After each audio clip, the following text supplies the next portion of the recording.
And namaste and welcome to Hindu Lounge, everyone.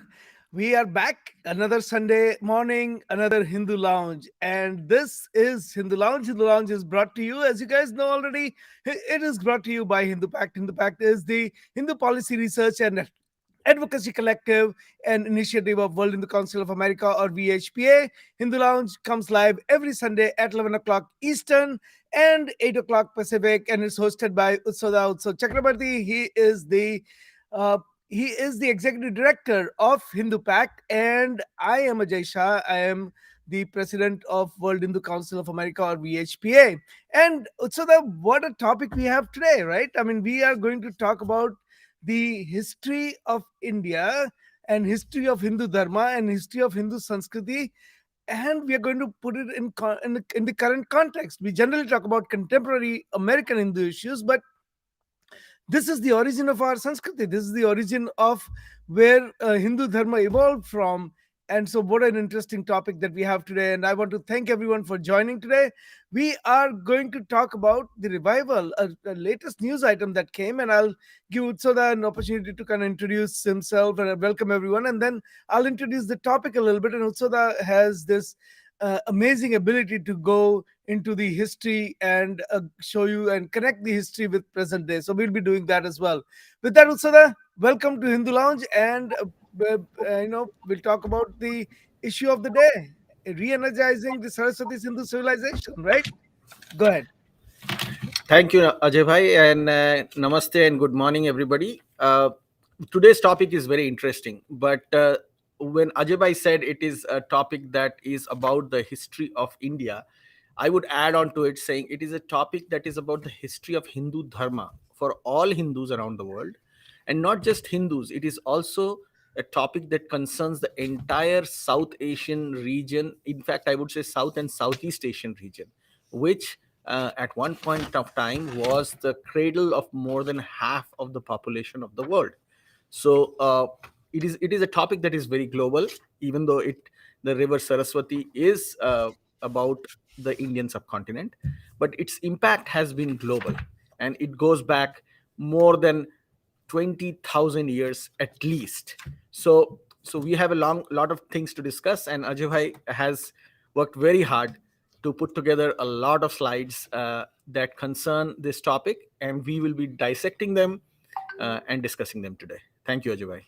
Thank you, Utsada. Utsada, with that, let me share my slides. And excuse me. So we're going to talk about, as Utsada just said, we're going to talk about the revival of the auspicious Saraswati River and the re-energizing of Saraswati Sindhu Civilization. Why did we pick this topic, right? We picked this topic because this week we came across this news item. The news item is that reviving Saraswati in Sapta Sindhu, M.K. Khattar and Jairam Thakur signed. These are the two chief ministers of Himachal Pradesh and Haryana. So they two states in India, and they signed a memorandum of understanding to build a dam at a place in Haryana called Adi Badri. And this is a place which is at the border of Haryana and Himachal border, and for many people consider that to be the point from where the modern day, or when I say modern day, it's still about 3 to 4, 5,000 years ago, Saraswati River origin lied. And as you guys know, probably that Saraswati. So let's first take a step back and say why this was a significant event in the Hindu civilization. Because this is, we wake up in the morning and we pray to Saraswati Mata, right? So people who know the shloka, Karagre Vaste Lakshmi, Karmadhye Saraswati, Karmule, sorry, I'm almost blanking out here. So that's what happens when we do the live show.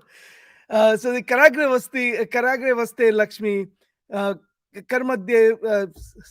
How do I forget this? We say this every morning, right? In any case, and Karmadhye Saraswati is the second part of it, and so and that is the sloka we remember Saraswati Mata every morning, and we pay obedience to Saraswati Mata every morning, and then every educational and other endeavor always begins with Saraswati Vandana.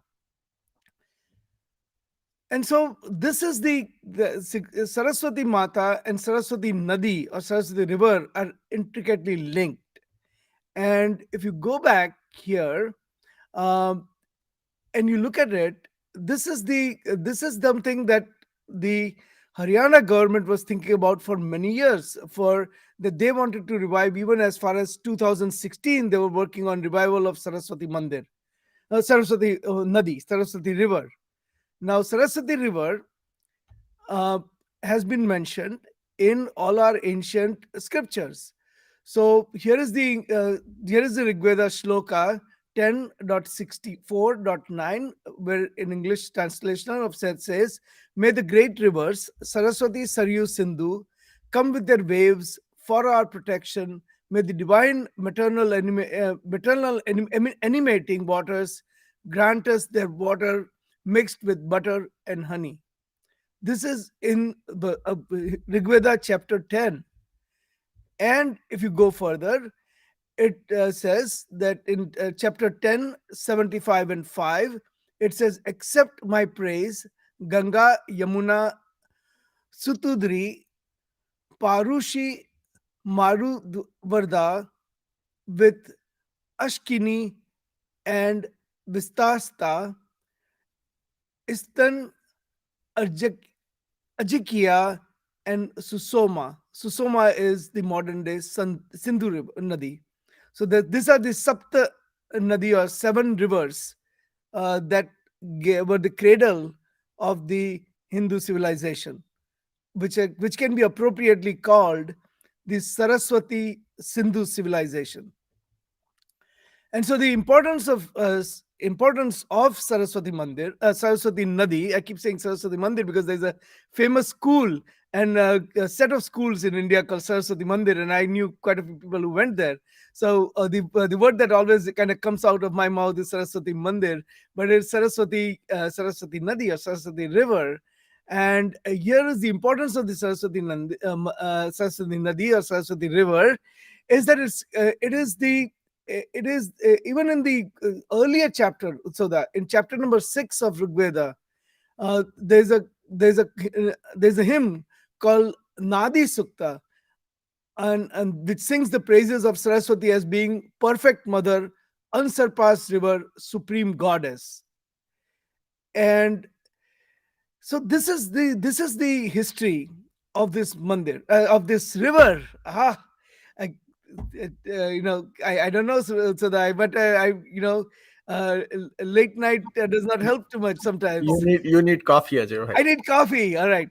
No, I do have a double espresso. It's not the coffee, Utsada. It's just a Saraswati Nadi is almost a forgotten river, and then it is drilled into our mind that's a mythical river. So even people who should know better, like us, we sometimes slip into talking about Saraswati Mandir and Saraswati Mata, and but not about Saraswati Nadi. So here is what happens. So, so there are historians. There's a concerted effort since 1980s to brand Saraswati River as a mythical river. And what do I mean by mythical river? So here is what people are saying, that ignore Rigveda, ignore the Puranas, ignore all the Hindu scriptures that precisely define the location of Saraswati Nadi, Saraswati River, and attribute it to the figment of people's imagination.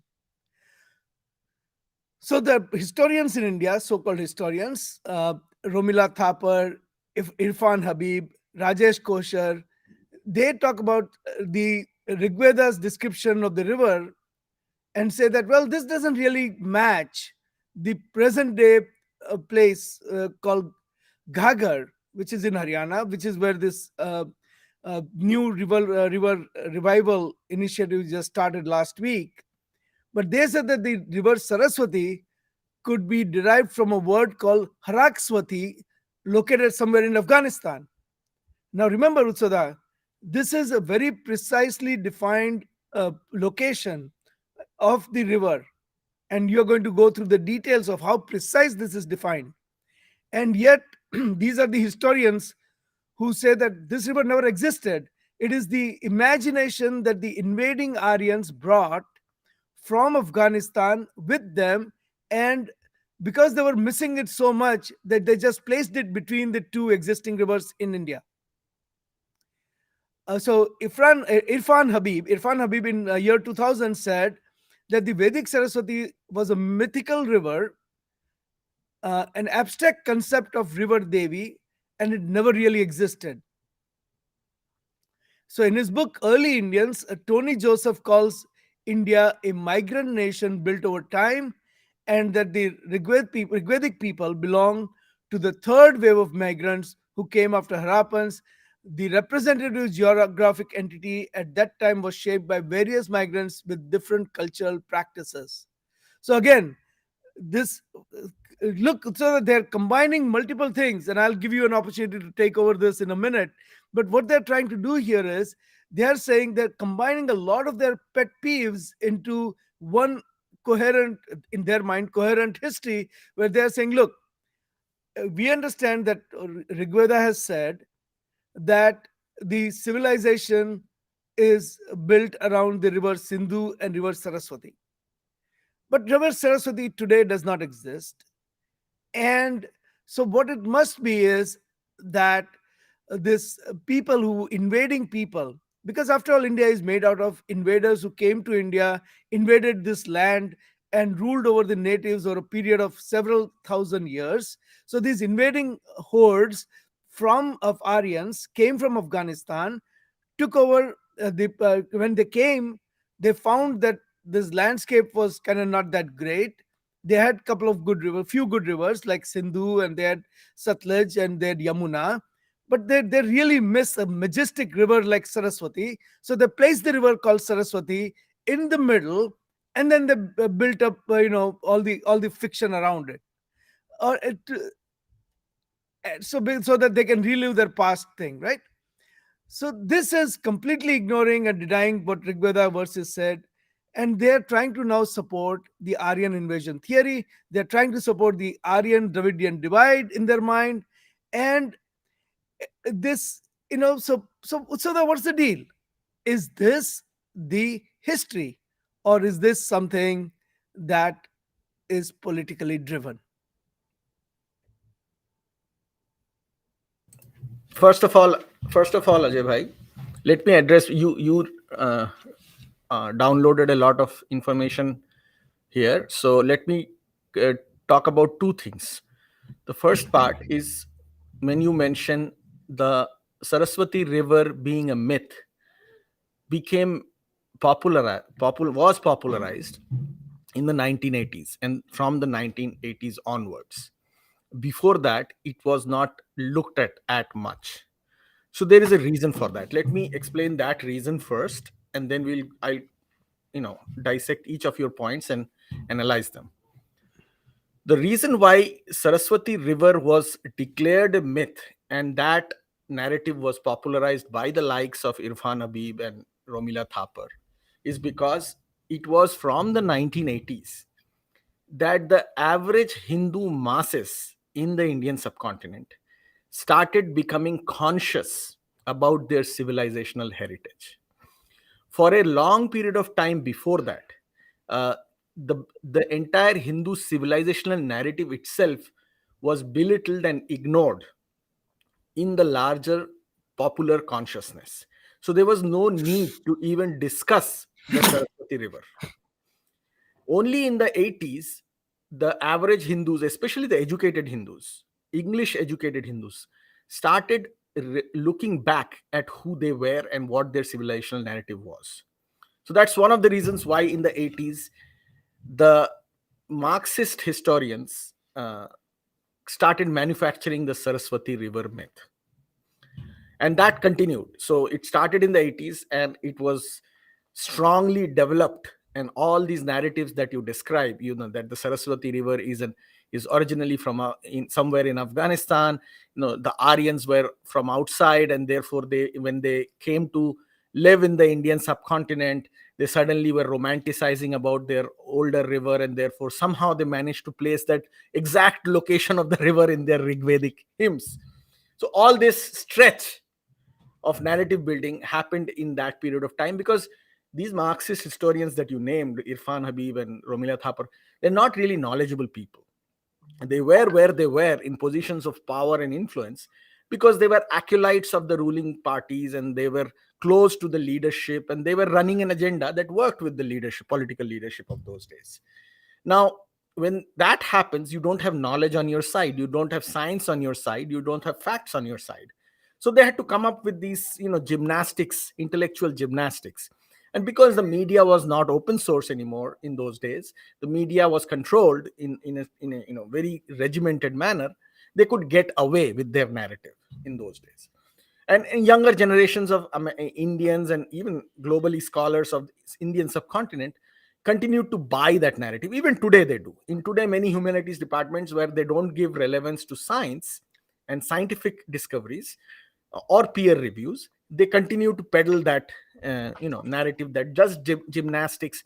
But we need to understand one thing. The reason why they do this is because they latch onto half truths. Now, what are the half truths on which they latch onto to promote these kinds of narratives? The half truths are: number one, there has been human migration throughout the world, including to the Indian subcontinent. That is a known fact. There is no place in the world that has not seen human migration. The entire humanity has been moving around, especially in the late ice age. It has tremendous amount of human movement. That's why you see Australia as a continent that was populated many thousands of years ago. That's how Native Americans came to in the Americas through the Alaskan Bridge. So human migration is, so that is a known fact. But look at how they use it. They latch onto a known fact that may have happened many more thousands of years ago than the Rig Veda, and then they impose that on the Rig Veda. And the average Indian or average student will be like, okay, fine, human migration happened, maybe this is true. So they latch onto these half truths. Another point I wanted to make to show how they use half truths instead of science. These Marxist historians.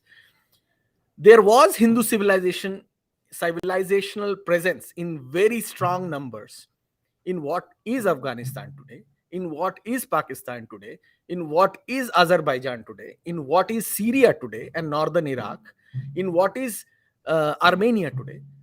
It is a historically known fact. But that does not prove that the Saraswati River was from there. You see what I'm saying? So just because Hindu civilization was there all the way up to those areas, and there is historical evidence of that, you cannot say that the Saraswati River is from there, even though the Rig Veda clearly says where the Saraswati River is. I mean, you accept, especially when you accept the position of Yamuna and Sutlej and Sindhu and all the other rivers, and you just one river you make an exception of. Correct. So that shows, see how, this is the thing with the humanities department. Because you don't depend on science, because you don't depend on precise scientific discoveries, and you can spin around narratives based on half truths, the likes of Romila Thapar and Irfan Habib got away with it, and they have got away with far worse.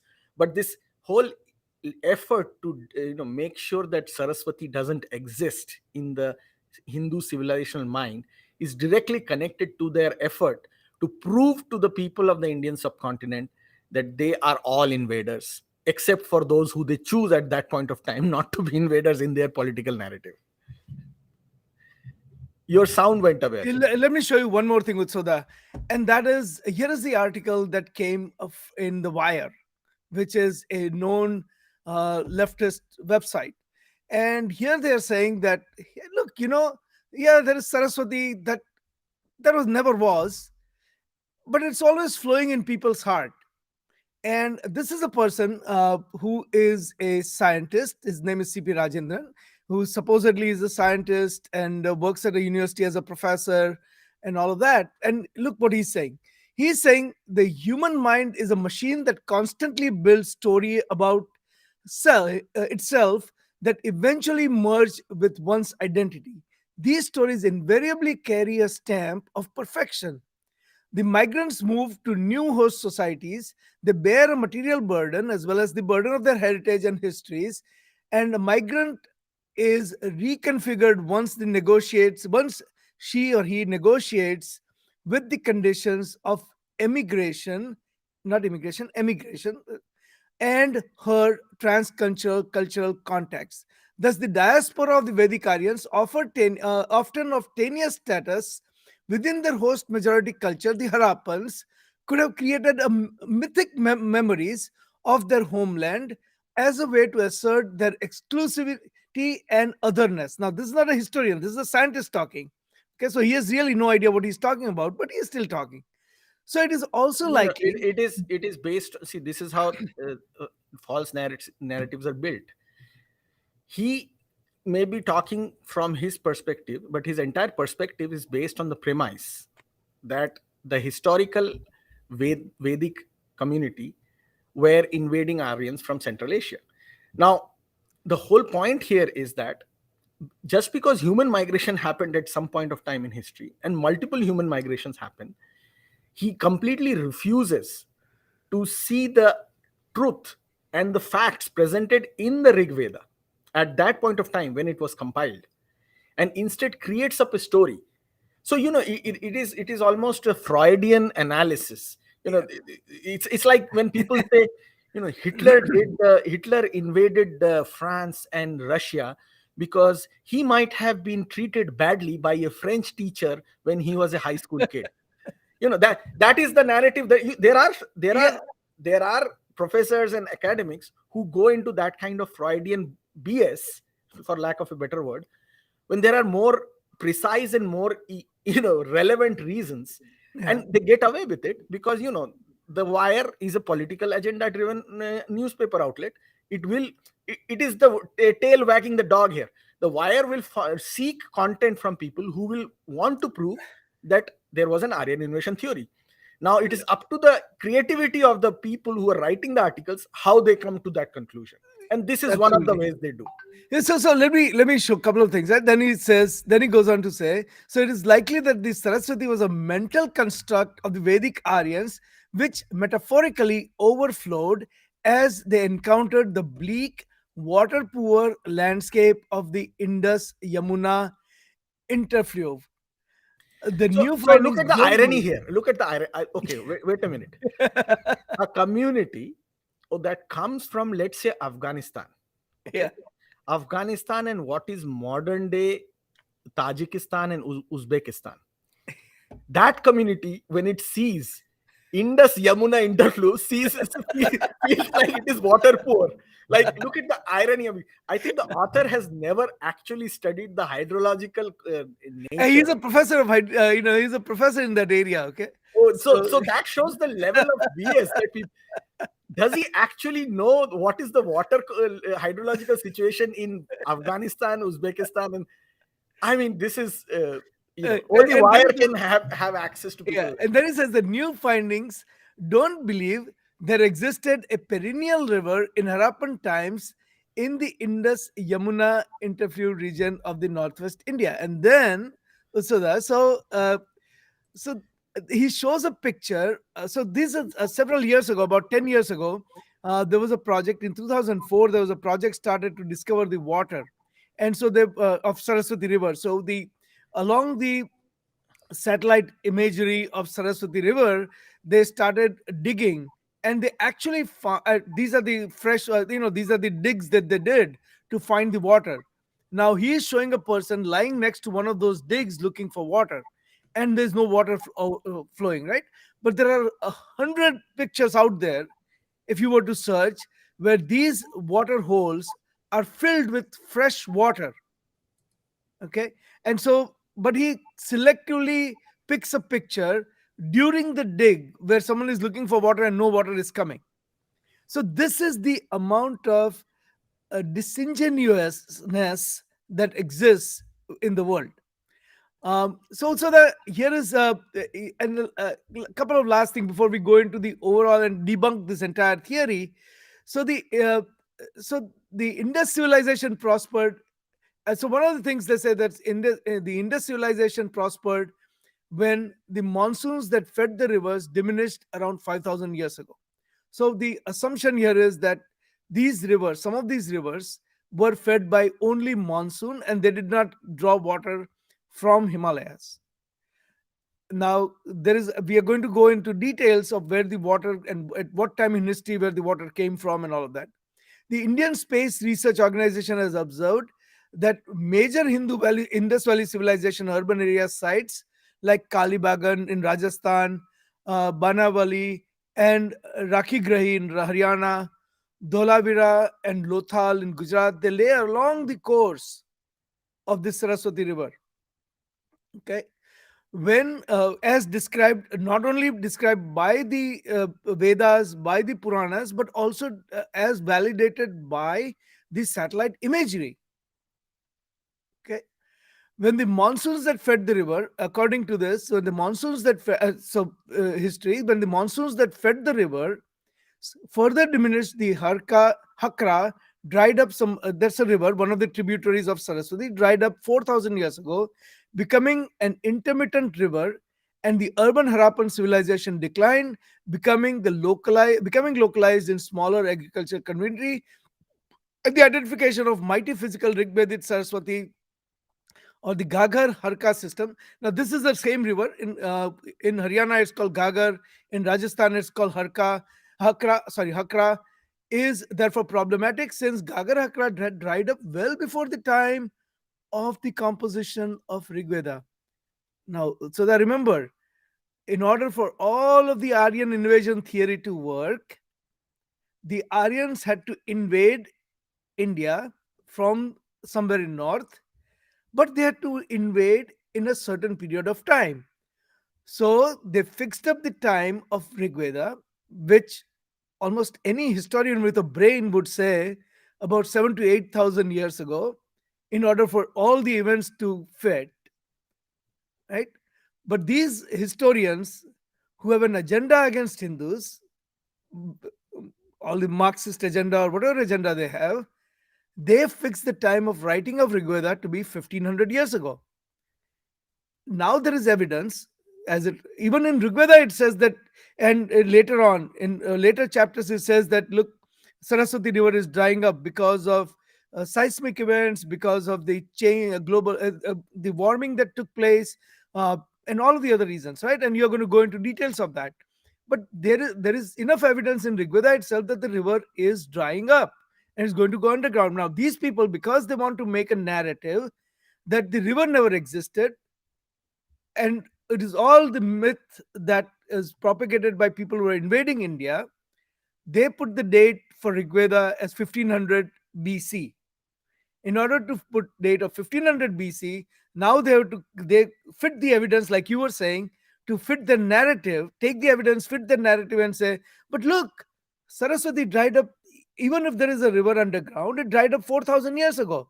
That doesn't validate the timeline. So instead of questioning the timeline, as a real scientist would do, they question the river itself, for which there is more than sufficient evidence. Look at the logic here. The Rig Veda talks about the precise location of the Saraswati, and the Rig Veda itself kind of points out to the time when it was compiled. And there is a bigger span of time. It was not compiled in one single month or in one single week. Not, it was compiled over a period of time. All those things line up if you look at what the Rig Veda is saying.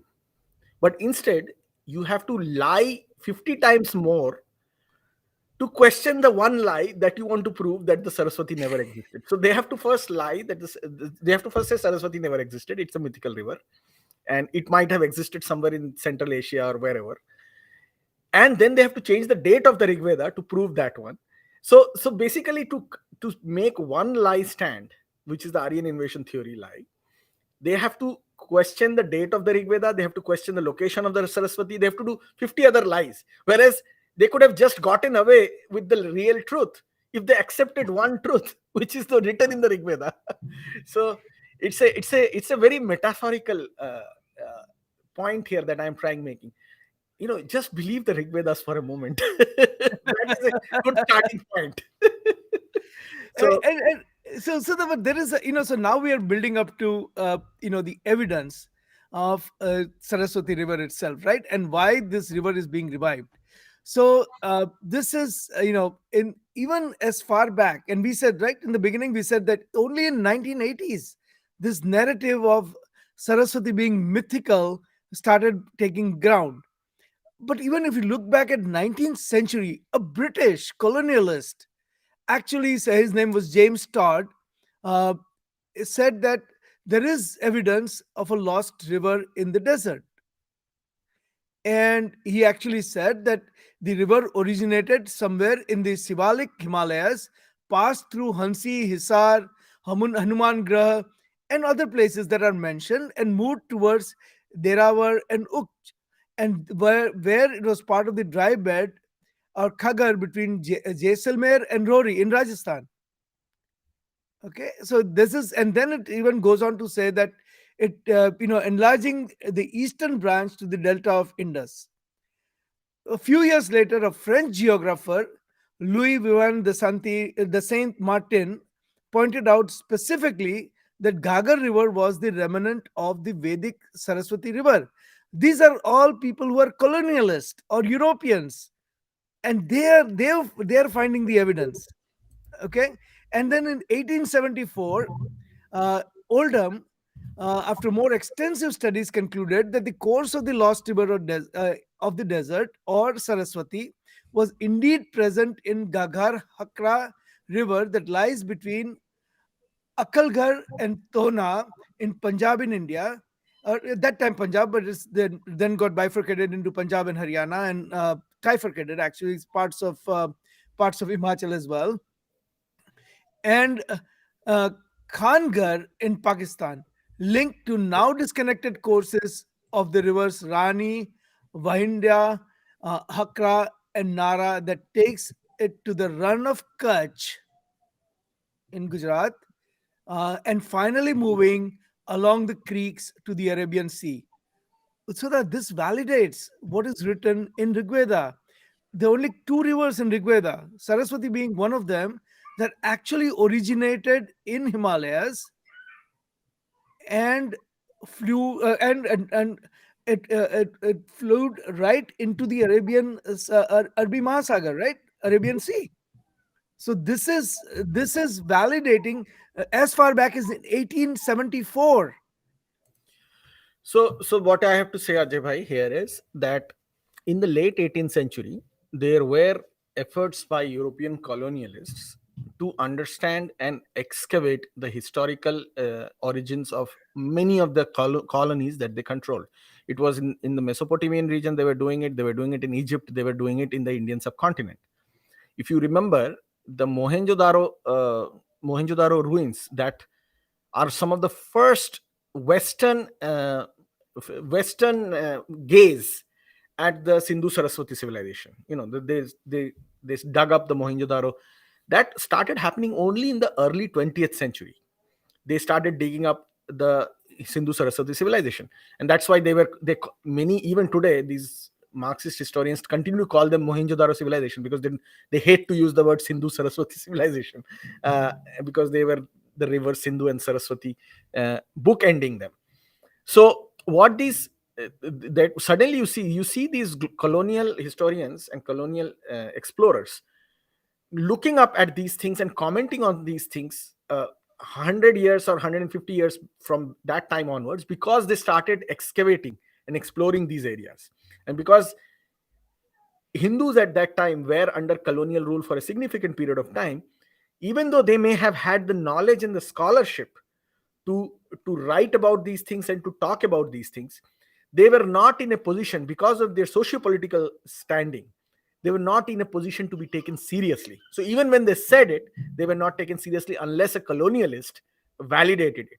So that's why you see that it only starts happening in the late 20th century. Yeah. As for the even today, if you look at the global content of literature on this issue, the more you go towards science based analysis, scientific, geospatial analysis, remote sensing analysis, carbon dating analysis, the more evidence based analysis content you see, the more the validation for the Sindhu Saraswati civilization and the role of Saraswati River in its growth becomes apparent and becomes clear. The more you move towards metaphorical analysis, political analysis, geopolitical analysis, quasi historical analysis, in anthropological, I'm putting that in quotes here because that's not a real science, in anthropological and literary departments of the world, the more you see the effort to continue to project the debunked narratives of Aryan invasion theory, because people in those spheres are heavily politicized, and their peers will not let scientific evidence based knowledge to come forward, because it takes it the entire 100 years of scholarship, fake scholarship that they have built on it, will be invalidated, and that is really damaging for people who are in positions of power in these leftist institutions. So that you could not be more right, because look at this. Now this is a publication that is from Nature. Now it's a science reports, and it's from Nature being one of the most prestigious scientific Science journals, journals yeah. in the world, right? Yeah. And this is a publication from 2017, and they validated Vedic Saraswati River in the Great Run of Kutch in Gujarat. So it's a very scientific article, very technical article, and it says that, and I don't want to go into all the radiocarbon dating and sediment analysis and everything that they did. I know you're going to go through some of it, but the summary of this is that the lost Saraswati River mentioned in the ancient Indian tradition is postulated to have flown independently of Indus River into Arabian Sea, perhaps along the courses of now defunct rivers such as Gagar, Hakra, and Nara. The persistence of such river during the Harappan Bronze Age and the Iron Age Vedic period is strongly debated. We drilled in the Great Run of Kutch an infilled gulf of the Arabian Sea, which must have received input from the Saraswati if active. So neobidim and surrounding isotopic measurement suggest that a distinct source may have been present before 10 Ka. The later Holcim, under a drying climate, sediments from the Thar Desert probably choked the signature of an independent Saraswati-like river. Alternatively, without excluding a Saraswati like secondary source, the Indus and the Thar were the dominant source throughout the post glacial history of the greater region of Kutch, greater run of Kutch. Indus derived sediment accelerators, and it goes on to say that basically the only way you can explain the sediments in the run of Kutch is by assuming that Saraswati River existed. And then the same group published another article in the same journal, Nature, in year 2019. And here they say on the existence of a perennial river in the Harappan heartland. And here it goes about to say that they did the analysis of the channel of the seasonal river Gagar that flowed through the heartland of Bronze Age. They did the sediment analysis, and they said that many believed that Harappans depended solely on monsoon rain because no proof existed in the river uninterrupted. And they go on to say that that is not quite true. This river at some point must have originated in the Himalayas through the glacier ice melting. So there is not just the Adigara that is the origin of it, but even if you go beyond that in time, the origin of this particular river is beyond is way beyond the present day Haryana. It is from the Himalayan time period. And with that, Utsoda, I know you have a lot of excellent imagery and analysis. So I turn it over to you, and please go over everything that you have accumulated. So Ajay, if you go to the next slide, I want to start off by, because we talked about rivers drying up, we talked about perenniality of rivers, we talked about river sources, water sources. So I want people to understand, and our viewers to understand, and if Ramila Thapar is listening, also her to understand, and Irfan Habib to Of understand. course, she's listening. Everyone listens to this show. Yeah, Why do you think Romila Thapar is not listening? sure, sure. But my point here is that water is an ever changing global entity. Those of us who understand how the world is going to has been operating and how human civilization is going to proceed forward, who are paying attention to some of these things, they will know that in the next 50 years there are going to be parts of the world, including America, which will be facing extremely high water crisis. So this is not the first time. Sindhu Saraswati civilization and what happened in that time period is not the first time humanity has drastically changed its nature and its quality and its life and how it lives its life in the past. It is happening now. It will continue to happen over the period of time. Over a period of time, the earth has been warming. It has been warming really fast over the last 100 years, but it has been continuously warming since the last ice age. And because it has been continuously warming over since the last ice age, the movement of water and people has been constantly changing. and it will continue to change. It will actually speed up even more, even though we have technology available now to deal with the problem more successfully. So the map I am showing here is a good example of showing you even today we face crises that Harappans faced, that the Indo-Aryans faced, however you want to call them. The Sindhu Saraswati civilization, the Rigvedic people faced. It's not changed much. It just speeded up and is showing themselves in different ways. This map shows you in the next 50 years, America will have one of the highest water crises. India, as you see, which is in the central, for those of you who know the map of India, will be at the same level of water crisis, high 40 to 80%. Pakistan and the entire Middle East, Afghanistan, and Central Asia, note for Romila Thapar and her acolytes, will be at an even higher water crisis. So in future, when human migration happens from there, don't start imagining that they are thinking about some imaginary hot river in that area. Okay, just note for Irfan Habibs of the world. So if you go to the next slide.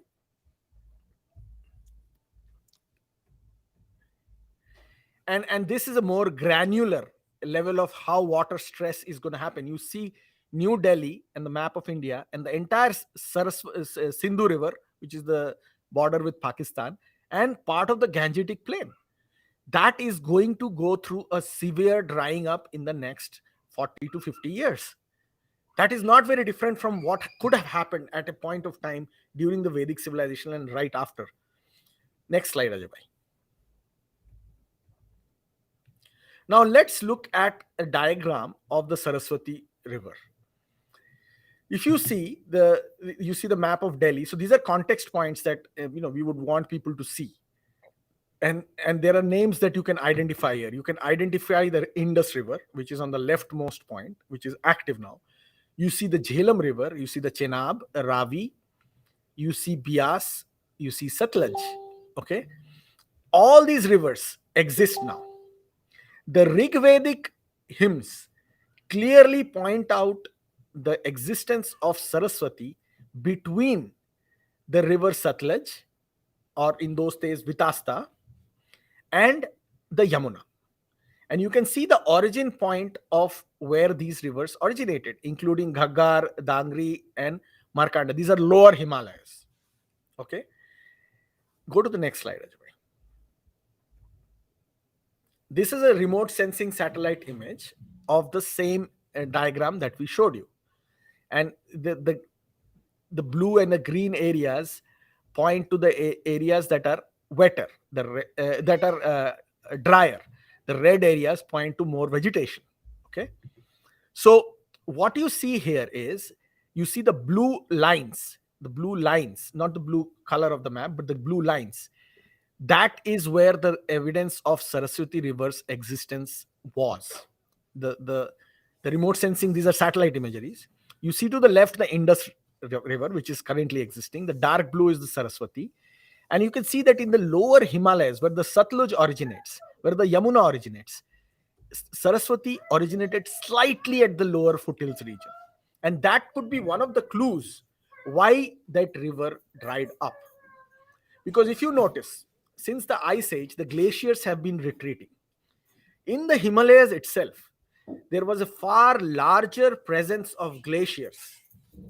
During the Bronze Age Harappans Sindhu Saraswati civilization, and during the Vedic age, that's correct, that's around that period of time, than there is today. Or even than there was 200 years ago. So this receding of glacier as the global warming happened could be one of the reasons why you see that the lower originated glacial rivers like Ghaggar, like Saraswati would have been the biggest river at that point. Based on this, Ghaggar is today is just a small imagery of what it ends in northern Rajasthan. Saraswati would have been the continuation of the Ghaggar and gone all the way into the run of Kutch, and go and went down into the ocean, into the Arabian Sea. So because of the glacial recedence that has happened due to global warming, it is very highly likely that the water source of this river started drying up because the glaciers were moving further up. And that led to the rivers that were fed by glaciers that are further higher in the Himalayan mountains. The glaciers that are further high and are taking longer to melt due to global warming, those are the rivers that continue to sustain. And what are those rivers?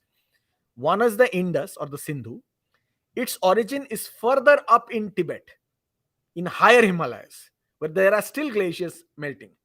And then the other river is the Ganga, which also Gangotri at a much higher altitude in the Himalayas, where there are still glaciers melting. So those rivers continue to thrive, and therefore the Hindu civilization over the Bronze Age and then and then the Iron Age started moving in those directions in the Rigvedic times. And go to the next slide, Ajay bhai. This is a slightly zoomed out image, as you can see. And in this one, you can see cities in India and larger Gangetic plain. You see the rivers that are originating. Ajay bhai, if you can move, yeah. The dark blue is the Ganga River. You see, they are still originating from the ice caps that are still there. You see the upper, further up. Yeah. So those are the dark blue areas where the Ganga's water sources are still in existence. Further, if you go to the Indus Nadi on the left, which is the light blue one, yes. So that's further high up in the those are the ice caps. You can literally see in the satellite map that ice caps are still there.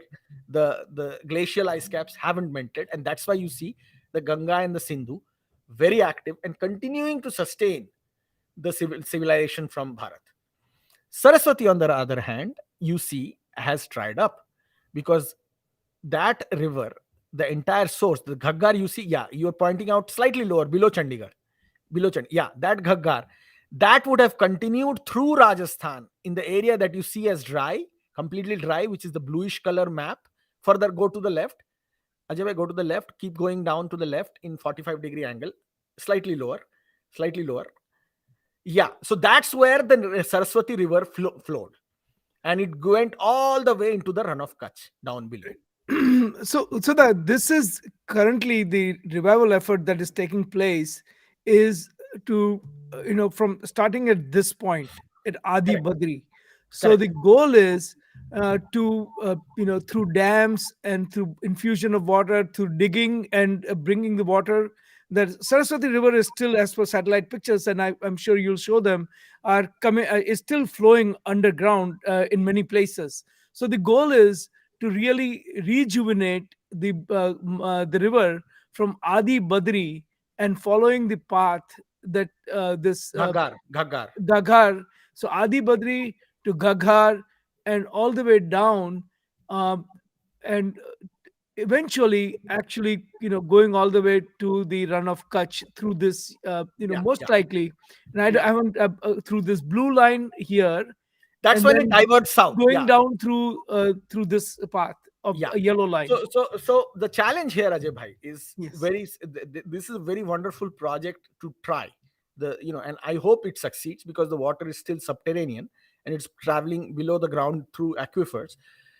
But the biggest challenge is that global warming and temperature rising and the melting of the ice cap will continue over the next 50 years. And it will continue at a very alarming rate. So reviving the Saraswati will be even harder because of lack of water source through the glacial melt. Not only that, even the Ganga basin and the Sindhu basin, which supplied by all these rivers, Jhelum, Ravi, Sindhu itself, that are in the upper Himalayas, melting ice caps, they will also face extinction. So this is a very severe crisis at a different level for the entire civilization, Hindu civilization, as we call it, because 90% of the Hindus in the world live in this region, and that is something we have to understand and deal with. If you go to the next slide, I want to show you something else. And just one point before you go there, just one point. Again, if you look at this image, you can see the ice caps in the upper Himalayas where the Ganga is originating. You see where it is Adi Badri written, or where Gaggar starts off. That is where the ice has already melted in the border between in Nepal and Himachal Pradesh and Uttarakhand, actually. So that is where the ice has already melted, and that is why you don't see even Gaggar as a perennial full-time river. It is only a rain-fed river because the water, when it hits the monsoon rains, when it hits the south-facing hills of the Himalayas, starts flowing south and west, and thus feeds the Ghaggar for a short period of time. So that is also one of the reasons why ignorant, lack of better word, morons like Irfan Habib and Romila Thapar think that Ghaggar is a temporary river, therefore whatever Saraswati would have been was also a temporary river, because they don't understand how global warming happened, how you know earth earth has changed over the last 30,000 years. Anyway, So one thing to note is that one of the reasons why the revival of Saraswati River, Saraswati Nadi, is important is because that particular project not only seeks to surface the water, underground water right now, but it also seeks to recharge the underground water. So through the rainwater. So there is a lot of rain, and a lot of times there are a lot of floods in the northern plains of India, and by actually managing the water well, if you do the water management in a right way, in a correct way, then you should be actually able to recharge the underground water in a way that you can sustain water much longer. And I think one of the goals of the revival of Saraswati Nadi, Saraswati River, is to recharge this underground water. And so I I'm hopeful absolutely agree that, with you, Ajay. Agree yeah. with you, and I think it can be done. Go back to the slide again. I just want to make one point about how and why it is important to do it, and how it can be done. If you again go back to Adi Badri and point your mouse at Adi Badri, you will see that that region is also where current day monsoon floods begin. So you will see that every year you will hear news about flash floods in Uttarakhand. You will hear floods in UP, and so the reason why flash floods happen there is because during the monsoon, a lot of water is dumped at the southern foothills of the Himalayas, which travel very fast, and because of deforestation as well, mismanagement of vegetation and surface topsoil mismanagement, these areas are highly prone to floods. So if the governments of the day today actually manages to catch that watershed and bring it through the Ghaggar River into the Saraswati region, into what was the Saraswati River, I think there is a potential, because there are going to be more rains because of global warming. So just because ice caps are receding doesn't mean that there is going to be less water, fresh water. There is going to be more rains, because when there is more warmth, there is more evaporation. So so it can be made up through proper and well planned management. And Ajay bhai, during my when I was a student of architecture, I studied regional planning and all these things. So it fascinates me to talk about these things again after so many I years. can see that. I can see that you're excited so that today. Yeah, because I did study remote sensing a little bit. I did study, so it was part of my education in my college days. So I find it And you exciting. still remember it. I try. So that since you still remember it, I think I should at least, should I not give you a drum roll or a sound of clapping or something like that? It's okay, Ajay. We could, yeah, we can do that. But I We want to can go do to the that, next right? slide after that, if you choose to do that, because there is something more interesting we want to talk about. Oh, see, you're really excited. I can see that. Go for it. Okay, so what you see here is the continental shelf. You see the area which says submerged land. That is the continental shelf, and there is a very high likelihood that a big portion of this continental shelf in the late ice age, when the ice caps were big and the water levels were low, so it was exposed to overland green vegetation. you know on another presentation we will talk about how the Dwarka city of Dwarka also lies in the continental shelf and is currently submerged under the ocean because of global warming and ice caps melting, causing sea level rise globally. So you see, this submerged land has a clue to many of the secrets of the world, especially hydrological and geological secrets of the world. If you go to the next slide, I want to show you something that zooms into this continental shelf. Okay, great. So now you see the Indus River on the left side of the image. You see the run of Kutch. Ajay, I show the run of Kutch area. Yeah, that's the run of Kutch. You see the Sindhu Nadi. You see the border between India and Pakistan. You actually don't see the border, but Suddenly you see on the continental shelf a channel under the ocean, and that channel is the possible exit point of the Saraswati River. And if you look at the remote sensing map we looked at where the Saraswati River met the Arabian Sea, you will see that that is exactly the point where the remote sensing image showed the Saraswati River meeting the Arabian Sea. So you see this channel under the water in the continental, a big portion of that continental shelf was exposed to, to the sun, and was not under the ocean because the ice caps were bigger and there was less ocean level. And that is why there is erosion. When river flows over land, there is erosion on the land, and it creates a channel through which the river flows. So that is the channel of the Saraswati River, which is under the ocean. Now you can see in remote, in global earth view. It's very Similar you can similar see to on the one in Ganga, right? On the right similar hand one side. actually exists on the Ganga, and you can see that the Ganga has shifted. The Ganga, which is now going through Bangladesh and meeting, on the top Brahmaputra, you see the point where they meet, which is north of Dhaka in Dinajpur, that area, yeah, in Bangladesh. That Ganga actually used to flow through what was Hooghly in West Bengal. So if you go further left, Ajay, Hooghly is now a smaller tributary of Ganga, and Ganga is now has moved into what is present day Bangladesh. Hooghly is still there, but it's a smaller river. That used to be the main river, Ganga. And you can see the channel in the Bay of Bengal. That is the riverbed. And you can see analysis of similar rivers around the world, including the Zambezi River in Africa, including the Amazon. All major rivers have created their own imprint on the continental shelf. So I just wanted to say that I just want Romila Thapar and all these people to just look beyond their politics and their bullshit, for lack of a better word. We can't use those words here.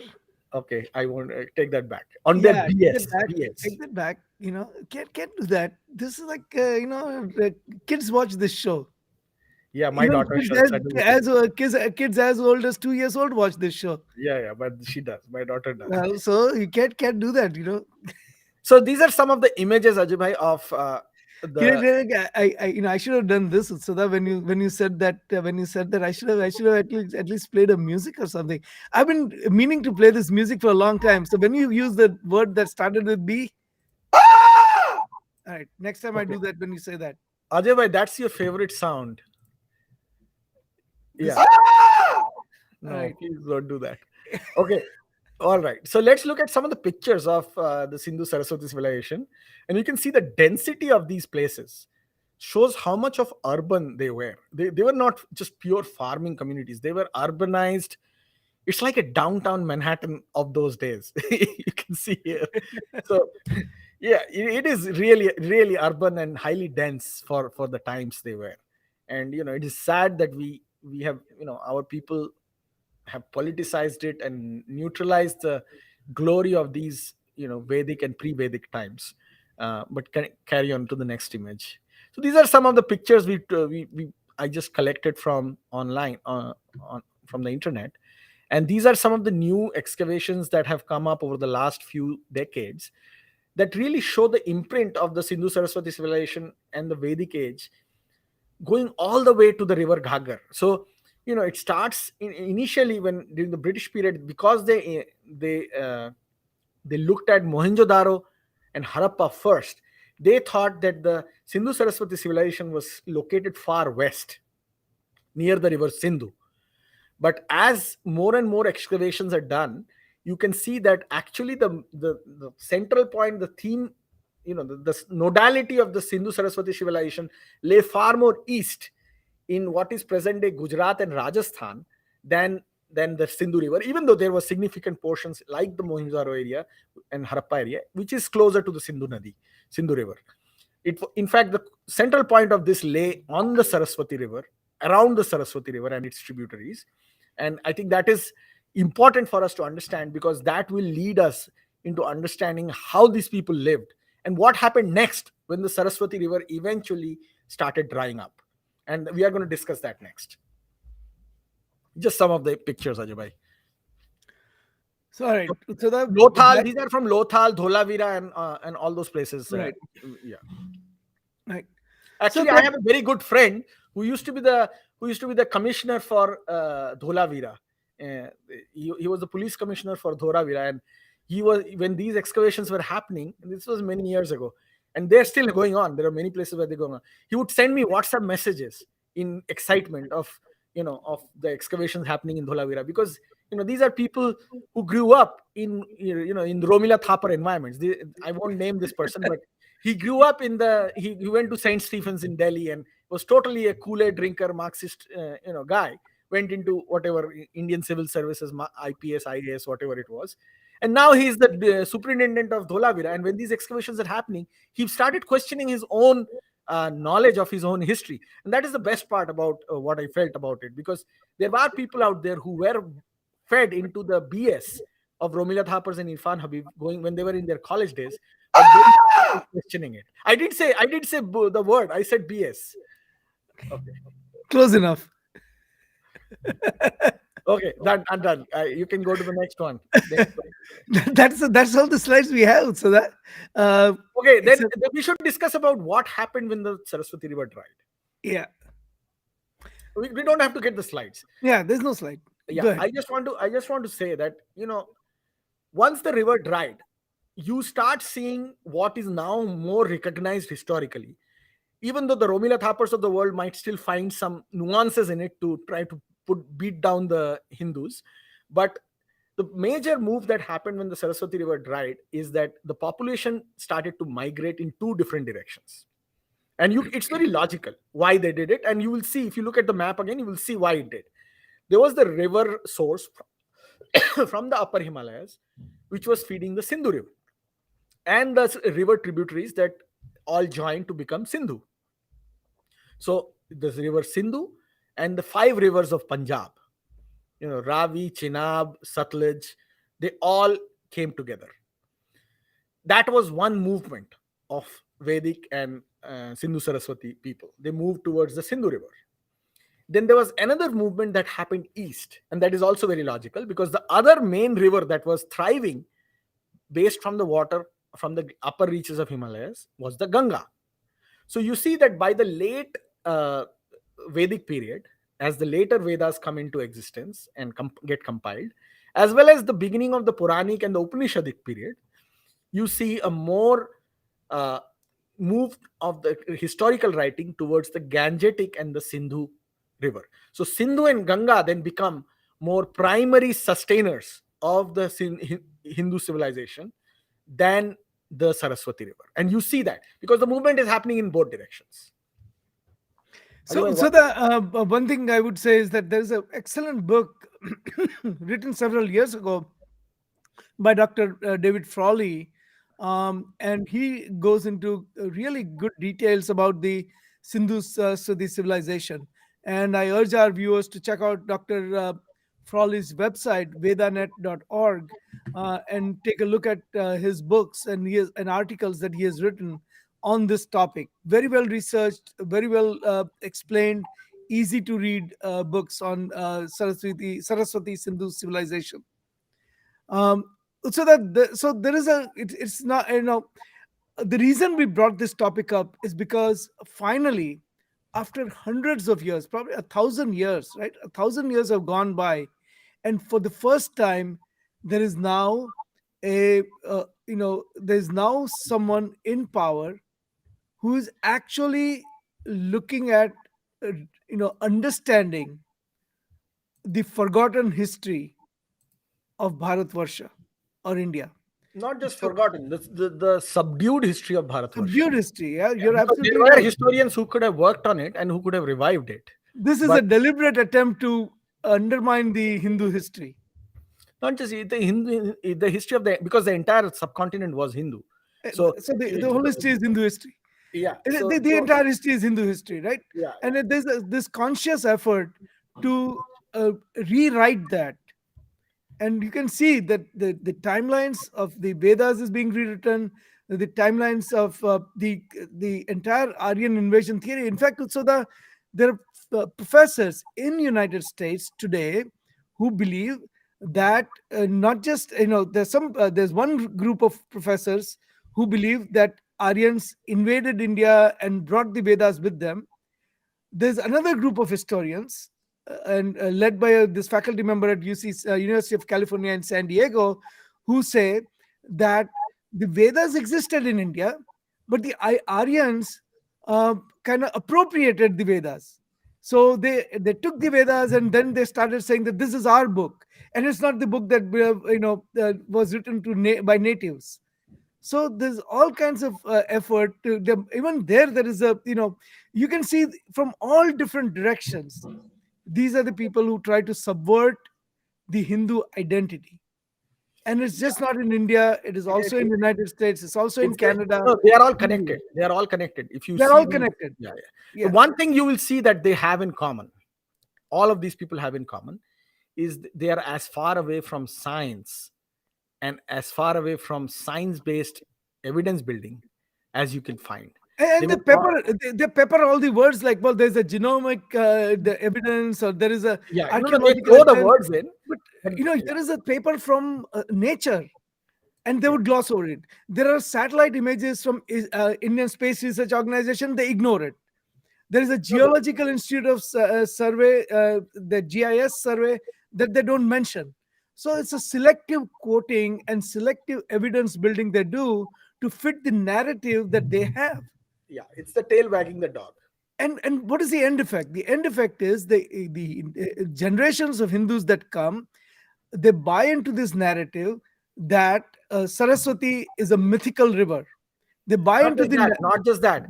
They have normalized the average Hindu's thinking that the closer you get to uh, Eurocentric origin of Hindu Dharma, the more the better you are as an intellectual. So they will continue to promote. I have seen, you go and do Google search on Sindhu Saraswati civilization.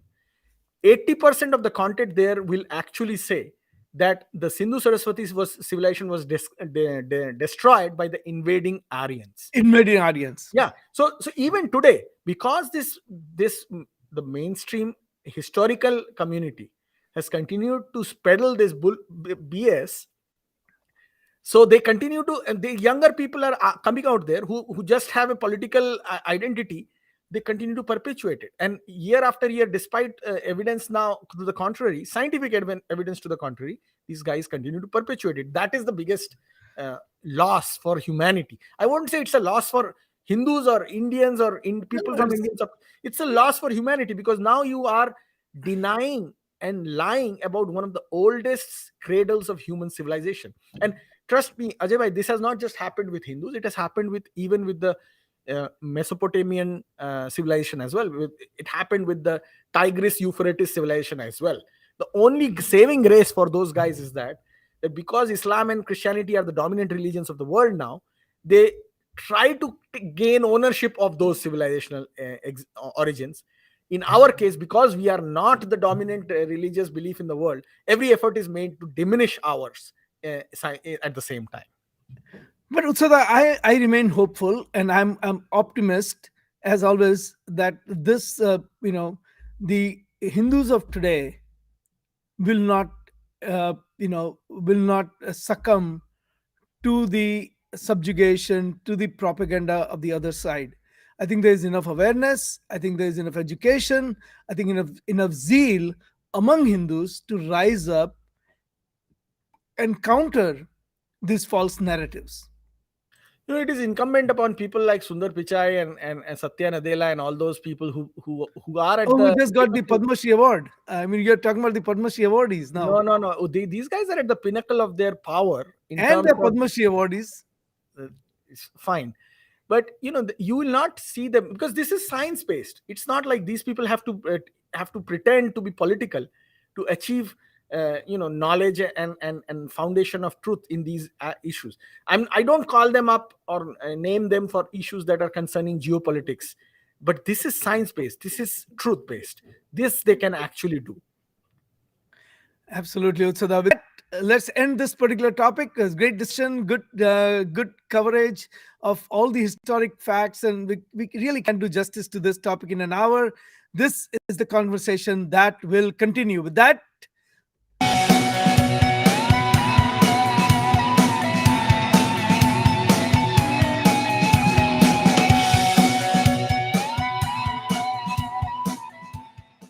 so that we move to our regularly scheduled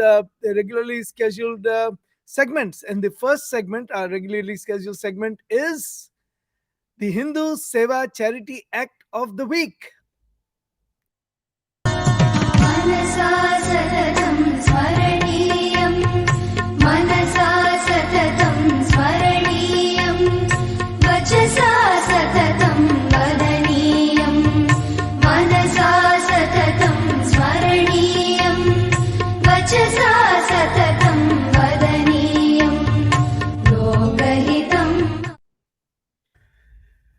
And so that we urge once again to everyone that we are raising funds for Hindu Pact. So please go to hindupact.org and click on the donate button and donate. No contribution is too small. You can sign up to donate $5 a month, and that would go a long way. And we are, as you can see, we are doing extensive research. We are doing congressional outreach. We are doing, you know, we are doing awareness related education. Uh, for example, we are still, doing awareness and advocacy against the Islamophobia bill that is in front of Senate. We are also trying to see if we can work with various government agencies to bring the Afghan artifacts to a safer location. We are working to highlight the plight of the Hindu girls and minority girls in Pakistan, three a day, who are getting abducted and who are getting converted to Islam and forcibly married to men who are three or four times their age. There's 12, 13, 14-year-old girls. We are doing advocacy for 1971 to be declared 1971 Hindu genocide to be recognized around the globe. This is where 300,000 Hindus were killed in what is present day Bangladesh, and we are speaking out on global human rights. So please, and we are also doing voter education for the next election and the future for subsequent elections. So please go to hindupact.org, do whatever you can, and donate to Hindu Pact.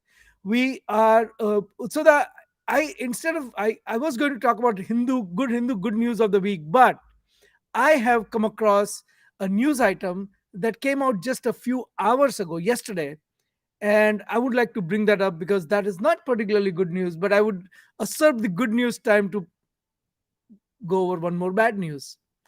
and, and the bad news also that here is that Canada yesterday decided that they are going to appoint an ambassador for Islamophobia. Now, Utsada, we have been saying that here Canada is a country where a Nobel Prize winning Yazidi woman who was enslaved by the Islamic State, when she tried to speak of her own personal experience as a slave of Islamic State, was branded, that talk itself was branded as Islamophobic. And we have said in last several weeks, we have said this, that this is the reason, these are the kinds of reasons why we want to make sure that this bill doesn't pass, because arbitrarily anyone, even a woman who was enslaved and sold multiple times, can be branded as Islamophobic. So what does it there's no preventing anyone who even mentions the word Islam or their experience under Islamic regimes, like the girls who are getting abducted in Pakistan, to be branded as Islamophobic. And Prime Minister Trudeau of Canada now goes around and heavily, uh, you know, uh, advertises the fact that he has appointed a ambassador for Islamophobia. So, Utsada, my question for you is, what is the effect of this on the United States Senate, if any? Good point, Ajay bhai. It will probably have some impact on the U.S. Senate. The fact that Justin Trudeau hasn't actually done well with his own people, and is not that popular and is facing severe pressure in his own country, will also it will be probably a helpful factor. But it is really tragic that many of these Western democracies, led by left liberal leaders, are falling into the same trap that the Indian democracy also fell into, when these people become unpopular or are facing pressure for their misgovernance or their ineptitude internally. They have been moving towards, especially the liberal Western leaders, have been moving towards appeasement politics, something that we sadly saw in the Indian subcontinent significantly in the late 70s and the early 80s. Uh, that led to the rise of the Hindutva movement in India, because these Indian leaders, when they were incompetent, they were losing support of their people, would go into this kind of Muslim appeasement mode. The tragic part is that in Western democracies like America and Canada, this appeasement mode is coming much earlier, when the Muslims are not even significant parts of their internal voting populations. So that is even more dangerous, because if they get into this appeasement mode this early on, when there is no significant vote bank politics yet from the Islamic side, you can imagine what will happen when the demography changes, and it will inevitably change, because then these countries will collapse just on the basis of their desire to get the And a vote lot of bank. these countries are founded on the basis of freedom of speech. Correct. I mean, this is the this enshrined in the constitutions of Western democracies, the freedom of speech. Yeah, I don't give that much credence, Ajay bhai. That's a talking point that Western democracies have been touting around the world, because that was one way of countering Cold War era Soviet Marxism, because that was a No, but no, contrast. no. The First Amendment came way before Soviet No, Union no, I existed. understand, but you look at America itself. You today, you cannot find any person who doesn't fit into a certain box of Today, ideological. today, Yeah. you're right. Today, So but I'm the talking about founding of today. America. I mean, look, the founding of America goes back hundreds of years, and even when the U.S. Constitution was written, the First Amendment of the U.S. Constitution said that the freedom of speech is absolute, right? And now we are here talking about, well, we will not tolerate Islamophobia, and in Canada they are saying that here is the ambassador to counter the global Islamophobia. Not just that, what defines Islamophobia is also, so essentially it's giving in to the uh, c- basically you giving up freedom of speech to the control of Islamists, because that's who decides what is Islamophobia. That's the biggest challenge. And but that is not just it. I mean, look at what's happening in social media and how opinions are created. Today in America, if you do not fit into a certain mindset or ideological spectrum, you will be cancelled. Twitter will cancel you, Facebook will cancel you, every, I mean, You get and it's not, deplatformed. not just Democrat versus Republican. It's not just that. I mean, today there's a person like Joe Rogan who does his own podcast on Spotify. Okay, the left liberals, and he's not a Republican. I mean, he's a supporter of Bernie Sanders on many issues. But there is a whole cabal and a mainstream cabal of uh, people who not only got him cancelled from Twitter, but now are challenging Spotify that they will take their business or their whatever Content.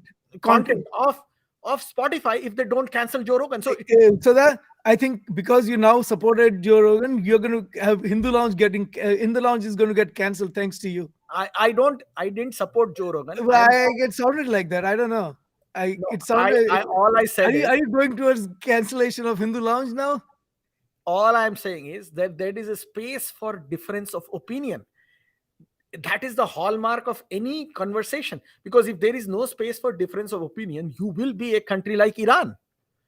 And if any of these Joe Bidens or whatever Justin Trudeau's of the world don't understand that, I think they understand that. They But understand that. they all have just because they are not competent people. They are not delivering on everyday governance in many of these places, for whatever reasons. Could be their fault, could maybe not their fault. They are gravitating towards this appeasement politics, and that is really worrisome. And I believe that at some point of time we will have to meet this head on and have an honest conversation on this. But challenge is that even those who are wanting to have an honest conversation are going to be deplatformed, and and that will be bad for humanity. And so that this is what would happen if Hindu Lounge gets deplatformed because now you took a side or something. I didn't take a side. I said there is needs to be space where conversation can be done. And I didn't say That, Joe Rogan was yeah, a Republican. I said that would be you and me doing a Zoom call. That space would not be YouTube and Facebook. I think even Zoom will deplatform us. uh, so that we go. Let's go to our most anticipated segment, and you have two of them this time, and that is the Hindu phobe of the week. So that who do we have as Hindu phobe of the week? You know,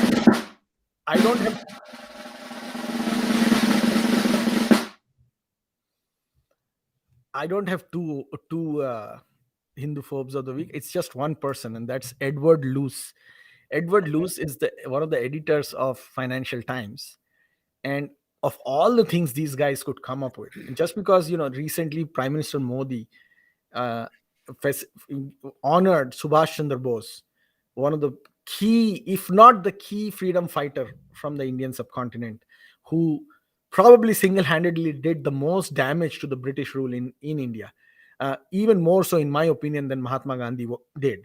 Uh, so because he felicitated Prime Minister Modi felicitated Subhash Chandra Bose, and because Subhash Chandra Bose met Adolf Hitler at one point of time while he was fighting the British, there is this whole gang of globalists, who are walking on the cusp of being Islamists and leftists, including Edward Luce, who just comes out and starts connecting weird narratives to justify, again, tail wagging the dog thing. So there is a boom in Mein Kampf sales since Modi took office.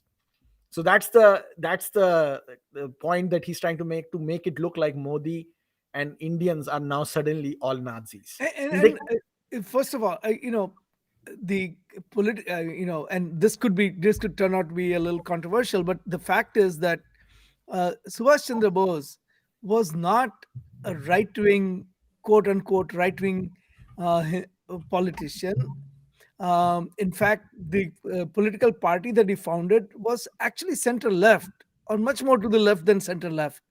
Um, he was a nationalist to the core, a nationalist at heart. He wanted to see India be independent more than anyone else. And we are celebrating the 125th year of his birth this year. On 23rd of January, we did. And on a but if you look at his political legacy, he dedicated his life, he sacrificed his life for the independence of India, created Azad Hind Fauj, and took the battle to the British colonializers by joining forces with people who are fighting British. That is his legitimate God given right to fight for independence of his people. But when it really came to his economic policies or his thinking, he was actually center left. And now, for the people who are on the center left of Indian politics, to call him a right wing, politician is again disingenuous. not just that, I want to make one more point that people like Edward Luce very very conveniently gloss over.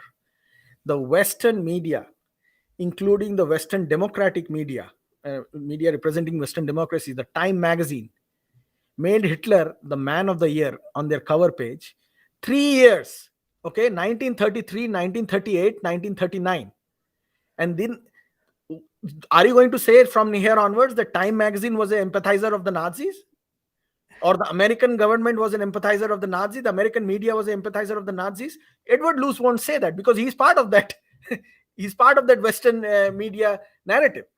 So this is clutching at straws, to say the least, when they target people like Modi, who just felicitated Subhash Chandra Bose and try to connect him to the Nazis. This is as flimsy as you can get. And just to make a point, in 2017, Germany itself saw an extremely high number of sales of Mein Kampf, which was Hitler's book. That Edward Luce is blaming Modi of, somehow connecting it to Modi.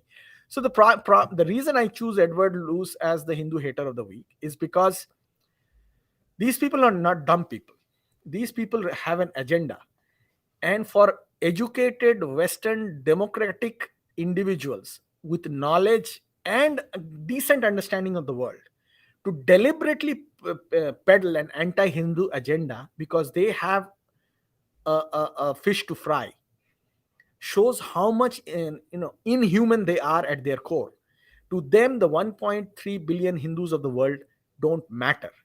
To dehumanize them, to target them with such blatant propaganda and connect them to Nazis is really tragic, and that's why Edward Luce is the Hindu hater of the week. But I want you to go to the next slide because I want to show a bigger pattern here. So if you see the chronology of narrative building that is being targeted against India, and by this is, just to put in context, this is the latest report that came out of Disinfo Lab, right? this is taken, as you can see on the right side, I have the source mentioned. This is taken from the latest report that came in the Disinfo Lab.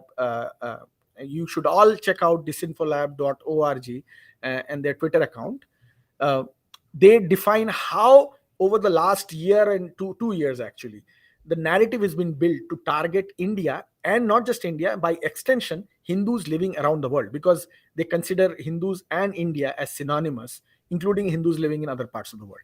So if you zoom in a little bit, the first step was to go after India's soft power, go after yoga, go after chai, go after Mahatma Gandhi, go after the image of India around the world. And there are key players who did that.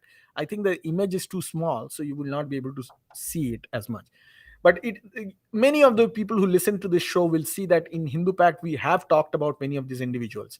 We've talked about, the Khalistani groups. We have talked about Peter Frederick.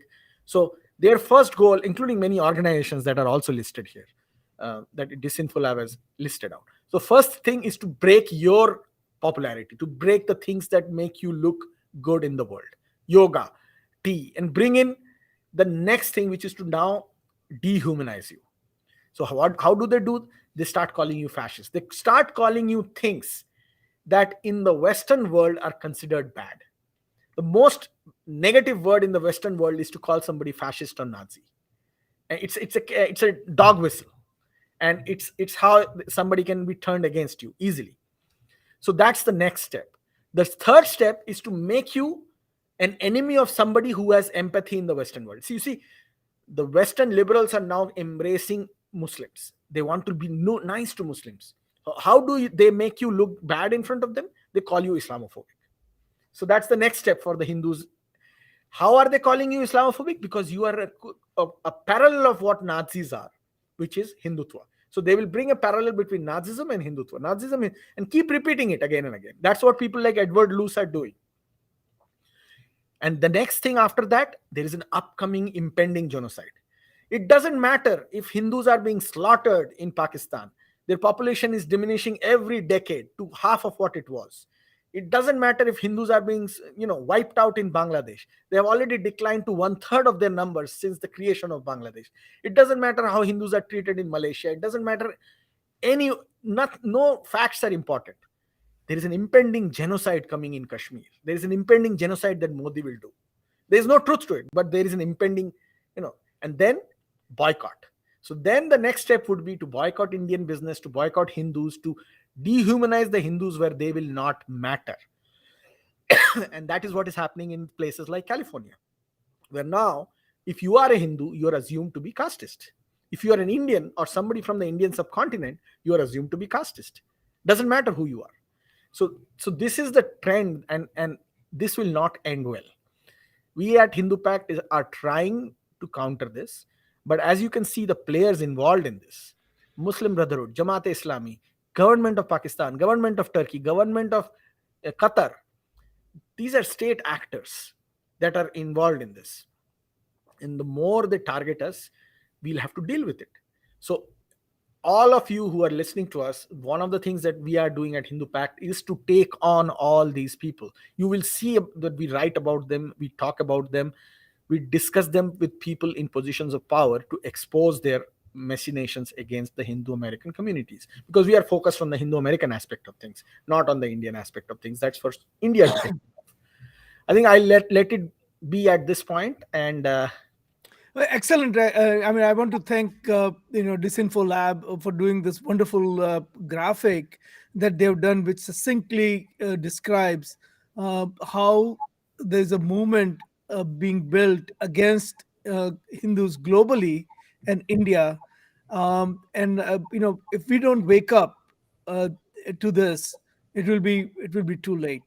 This is going to impact not just India economically, politically, but also it is going to impact the youth, the Hindu youth in America. So I think we want to end here, but we want to also thank the people who have been tuning in to this show. We want to thank Vannaji for putting this on Facebook, and to Major General Bakshi, who actually replied to Vannaji's post. So thank you, everyone. This has been a really a fantastic show when it comes to presenting the truth and the information, the historic information about Saraswati River. And so the great work. Thank you as always for all the work that you have done. And we'll continue this next week, right? Uh, yes, this was our 87th show, so we are getting close to 100. we're going We to have should a have huge celebration. if there is somebody who writes books and has time and would like to offer their time, we can give them the 100 shows that we have, and they can write a book about it. That would be uh, you and me, so that you cannot you cannot outsource some things like that, right? So yeah, well, Utada, Ajay bhai, thank you for putting all the effort. You stayed up all night to put together the oh, slides. this was fun. This is fun. So that I thank you again. This is I want to say that please, for people who are tuning in, don't just tune out. We will have a special tune created for just this episode. This is actually one of the previous ones, because there is some amount of rebuilding of the studio going on at Decibels. So we will be playing one of the previous tunes that they created. But as you know, Decibel creates music just for Hindu Lounge, and so we are always grateful to to Decibel for creating this custom music for Hindu Lounge. See, Uh, Ajay bhai, there is a comment which says this is one of the best. So me and Ajay bhai always have this argument.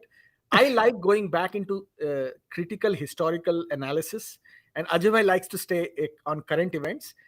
See, Ajay bhai, this turned out pretty well. who I try to remember who came up with this topic. No, no, you came up with the topic. You always come up with it.